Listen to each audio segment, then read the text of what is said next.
Hello, everyone. I'm Tanya with Side by Side Educational Consulting. Thank you for joining me today for our Quick Tip Tuesday. During the month of April, we've been focusing in our tips and our resources in social media on this topic of early literacy. So today's quick tip is going to do just that. One of the things that we know about structured literacy, one of the primary elements, is that it needs to be multimodal. So we want to connect our instruction visually, auditorily, and through tactile kinesthetic pathways. So let's apply this to that early literacy concentration. When we're thinking about phonemic awareness, one of the ways we can get that multimodal approach and create those pathways is through using manipulatives. Remember, phonemic awareness is all about identifying and discriminating between manipulating sounds, individual sounds in words. We call those sounds phonemes. But here's the challenge. Sounds are very abstract or invisible, if you will. That's where manipulatives come in. So using chips, cubes, counters, even your fingers gives students something concrete to hold on to as they identify, isolate, blend, and segment sounds in words. It's this physical action that helps bridge the gap between what they hear and how they process that information. So one of the things that we might do is use some Unifix cubes of various colors. Doesn't matter what colors, but we would use those cubes for each cube representing one sound. So if I were to say the sounds in a word and I'm asking students to blend phonemes together to make that word, which by the way is supporting decoding. So I say sh, I, p. We blend those together, ship. So I can use those for blending. I can also use those for segmenting. So if I show the three sounds of the word, my students are going to know that that word has three sounds in it. I say, students, this word is map. What word? Map. Yes. As I point to each cube, you're going to tell me the sounds in the word. P.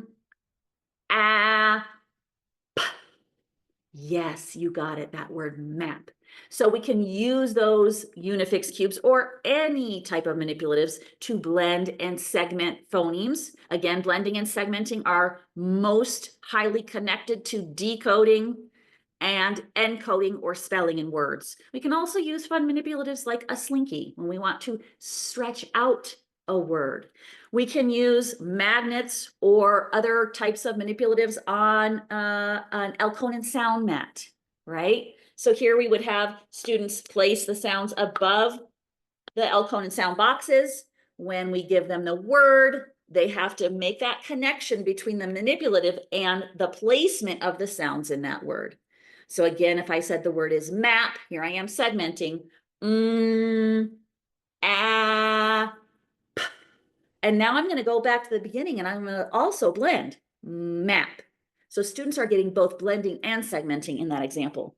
One of the things that we know about phonemic awareness is that now we want to connect sounds and letters as early on as possible in our scope and sequence. So as soon as students are pretty proficient with blending and segmenting phonemes, and they have the connection between that letter knowledge, and the sound that that letter represents, now we can start integrating letters into our phonemic awareness.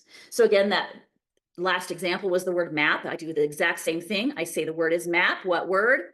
Map. Now, instead of just manipulatives, I'm making that connection between the sound and the symbol. So now we're going to pull down each sound or each letter for the sound it represents. I'm going to do the same thing by going back to the beginning and blend map. Say it fast like a word, map, or read it naturally, whatever the prompt is you want to say to students at that point. So really, when we're thinking about connecting this multimodal approach, we want students to hear the sound. We want students to say the sound. We want them to have that kinesthetic, tactile movement that reinforces learning and builds stronger neural pathways for reading. The next time you're working on phonemic awareness, either blending or segmenting, even isolating sounds. Pull out those manipulatives, turn the invisible sounds into concrete hands-on learning. If you'd like some more quick tips, make sure to follow us on Side by Side Educational Consulting. Every Tuesday, we come to you with a research-backed, evidence-based strategy to build stronger readers. Thanks, everybody. Have a great day.